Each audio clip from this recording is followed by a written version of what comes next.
Hello, I'm Steve, and today we are going to be taking a look at two Smith & Wesson's M&P 15-22 and the M&P 15-22P converted to a short barrel rifle. Okay, we're going to start with this one. I bought this pistol a number of years ago, 5, 6, 7 years ago now. Thought it looked cool. Suppressor on it would look really nice. I got a couple of cans, 223 and a 22 suppressor. Took it out rabbit hunting and stuff, but trying to hold it up and aim down a scope, not the easiest thing in the world. So built out my ATF Form 1 to convert it to a short barrel rifle, got my tack stamp in, put on some parts. The center part here from an old Tapco company, the 1022 conversion, to put the little stock on it. The end piece is from Leapers UTG. Put a little Uncle Mike's hook in there with a key ring so I can put it on a single point harness. This scope I just picked up. I've had a number of scopes on it over the years. I just picked this up at the gun show. It's a horseshoe or 3/4 circle illuminated reticle. Has a little short eye relief. It's called a Halcyon. I don't think I'm pronouncing that right, but we're going to give it a try. We're also going to put the cans on it here in a little bit and show you what that looks like. The standard rifle version I bought last year. This scope I've had for about 12 years now. I've had it on AR-15s, had it on Ruger 1022s, I've had it on this, I had it on that, had it on a lot of things. I've got a little Stingray laser set up here. Here in Nevada, and most of the counties in Nevada, we can spotlight at night, and the laser comes in handy when the rabbits get too close to deal with the scope. I also up here have a flashlight, a Coast LED lenser, very bright, and then a generic pistol grip flashlight holder that has a little trigger thing that turns the flashlight on and off. This scope also is illuminated reticle. It's a generic piece, but love it. Of course, 6-position stock. The reason I bought the rifle after even having a short barrel rifle is, of course, I already had a lot of magazines and they work in both guns. So I didn't have to go out and buy a bunch of magazines for another rifle. I got 12 magazines between two rifles now, which is plenty. Alrighty, we'll be back in a moment. I'm going to go get the cans, we're going to put them on and show you what that looks like. Okay, I took the flash hider off, put my 223 can on. Big heavy can, but has a serious cold factor to it, and it does operate really nice this way. But it is very barrel heavy. So, most of the time when I would take it out rabbit hunting, I would just use my little 22 can. Much lighter. It's like 4 ounces compared to 2 pounds. So it was a lot easier. Suppressed the noise just as much as the 223. No big difference there. Just a lot lighter and easier to deal with. When you ride around in a car all night and having to jump in and jump out and chase this stuff, you're going to twist it on, and now you can see still looks pretty cool. But much lighter. Doesn't want to dip down in the front. We're going to be getting these out into the field. We're going to show you with and without the cans, both rifles together, and then we'll come back and do some final thoughts about it. This is Steve, and today we're going to do a little shooting with the Smith & Wesson M&P 15-22P converted to a short barreled rifle. I'm going to shoot it first without the suppressor, so you can see how loud it is. I also adjusted the ejector on it, so I'm hoping that works a little bit better too. So let's give it a try.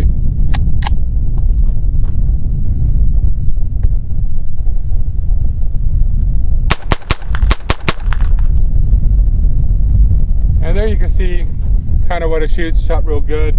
We're going to put a couple suppressors on it, different ones, and we're going to show you what it sounds like with that. All right, we're back.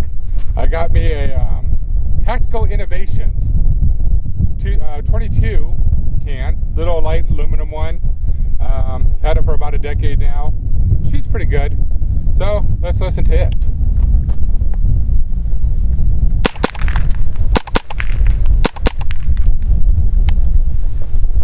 So it did quiet it down a little bit. Of course, I'm still wearing the headphones just for safety reasons, but it's fun to shoot.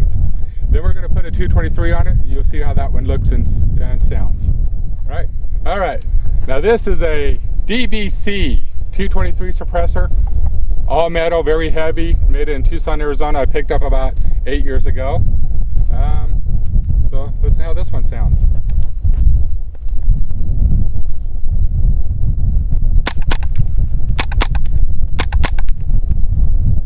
Not a big difference between the 223 and the 22, and it adds a lot of weight to it, but it's still pretty fun to shoot.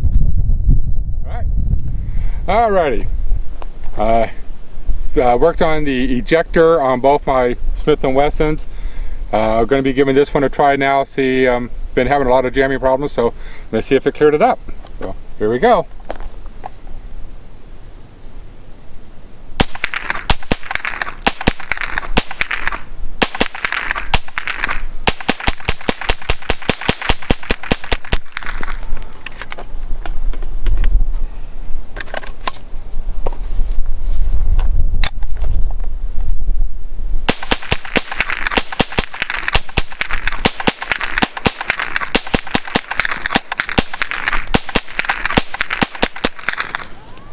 And it worked. That's the most it's shot without jamming since I bought it last year.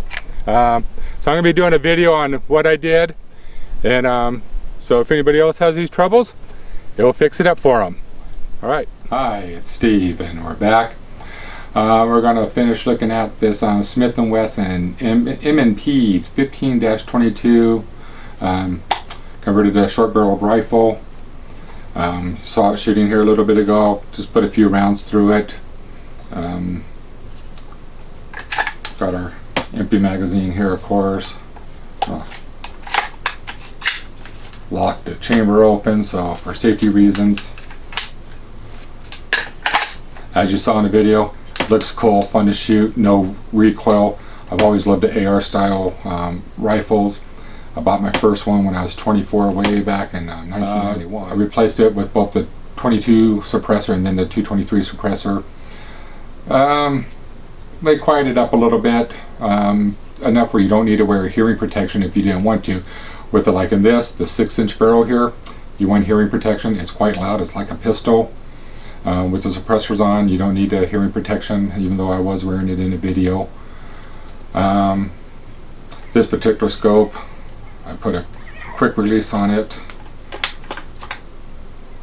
Oh, it pops off. It did come with the fixed sights, but I never use fixed sights. I'm a scope guy. I like the quick releases too. Let's see here. 25 round magazines. You can get these for still about 20 bucks a piece. They function real well. It's all plastic. A red follower, but I load it usually this direction, my left hand. I pull it down, I brace the bottom, pull it down, and just feed the rounds in all the way till I get to 25.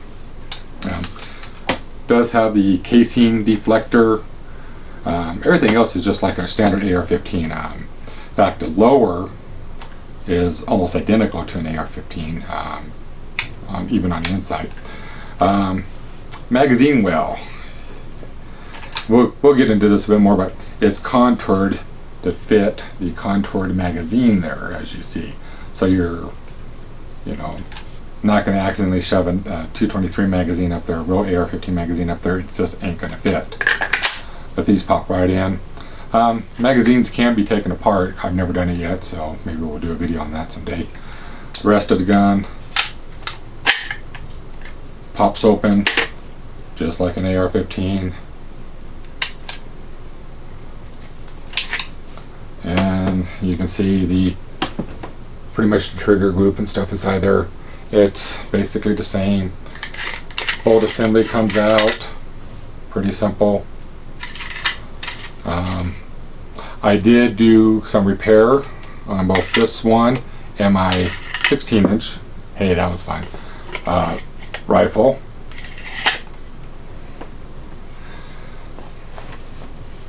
Okay, we're back. All right, I did. This one didn't jam on me a little bit once in a great while, but my 16-inch jammed on me constantly, and I was being lazy. There was a solution I looked up on Google. Finally got around to it. I was being lazy. Worked wonderful, as you saw earlier. This one shot fine.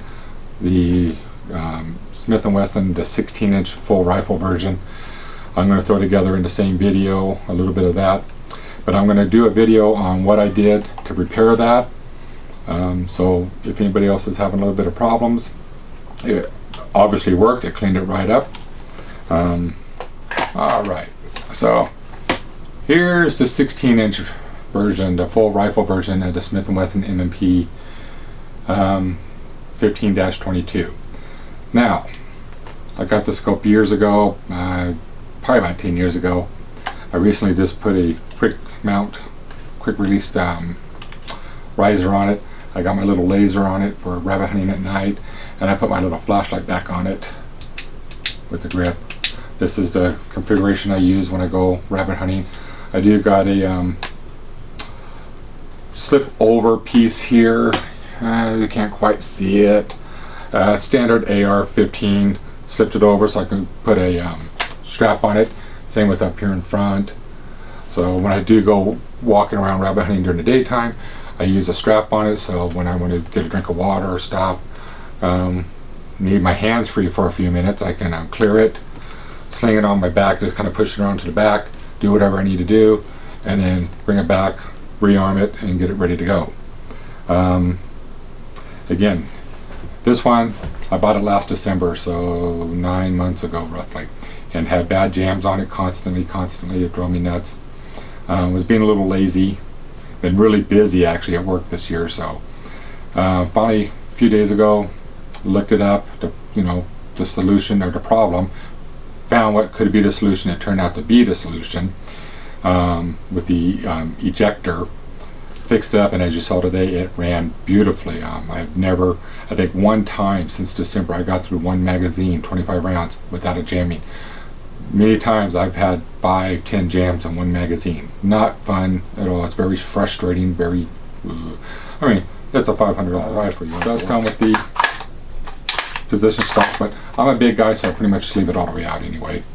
Again, breaks apart just like the other one. You pop your pin, pop it out. It's basically an AR-15 lower. It is polymer, so it really lightens up the load. We'll go into more of this later. When you do put it in, the bolt assembly here, you do kind of got to get it pushed in and wiggled into place, and it pops in. But it's been a fun, good little shooting gun. It's going to be much better. I did get the ATN scope on it a little bit today. Was having a little bit of trouble sighting in. We'll go into that when I do the scope up, a review on a scope. I will be doing some more hunting videos with the scope, both this one and the other one.